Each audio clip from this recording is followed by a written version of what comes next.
Hello दोस्तों, तो इस वीडियो में हम देखने वाले हैं ओम्स लॉ यानी ओम के नियम को। तो देखिए, ये बोर्ड एग्जाम में 3 प्रकार से पूछा जाता है। फर्स्ट, ओम के नियम लिखिए। सेकंड, ओम के नियम का उल्लेख कीजिए। थर्ड, ओम के नियम को परिभाषित कीजिए।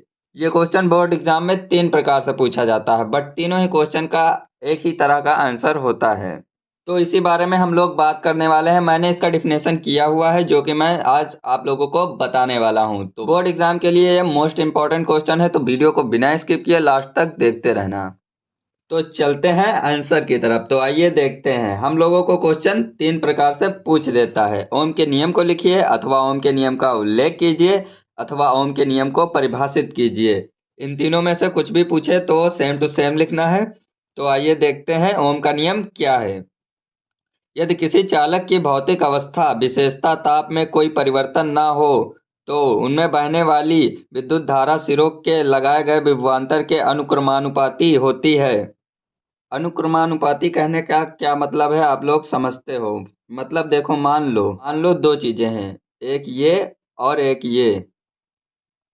अनुक्रमानुपाती में ये वस्तु बढ़ती है तो ये भी वस्तु बढ़ेगी। उसी को अनुक्रमानुपाती कहते हैं।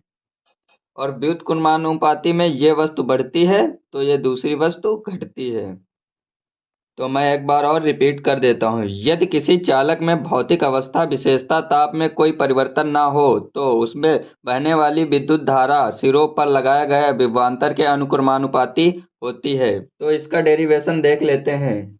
यदि चालक में प्रवाहित विद्युत धारा I तथा उसके सिरों पर उत्पन्न विभवांतर V हो, तो अगर आप लोगों के बोर्ड एग्जाम में क्वेश्चन आए कि ओम के नियम को लिखिए, तो आप लोगों को बस इतना डिफिनेशन लिख देना है, आपका काम चल जाएगा। अगर आप लोगों के बोर्ड एग्जाम में कहे कि इसको सिद्ध कीजिए, तो आप लोगों को सिद्ध करना है। तो आइए देखते हैं कैसे सिद्ध करना है। यदि चालक में प्रवाहित विद्युत धारा I तथा उसके सिरों पर उत्पन्न विभवांतर V हो, तो हम लिख सकते हैं V प्रोपोर्शनल I, यानी V अनुक्रमानुपाती I।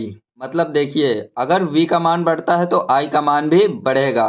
तो ये क्यों बढ़ेगा, आइए देख लेते हैं। मैंने एक सर्किट बनाया हुआ है।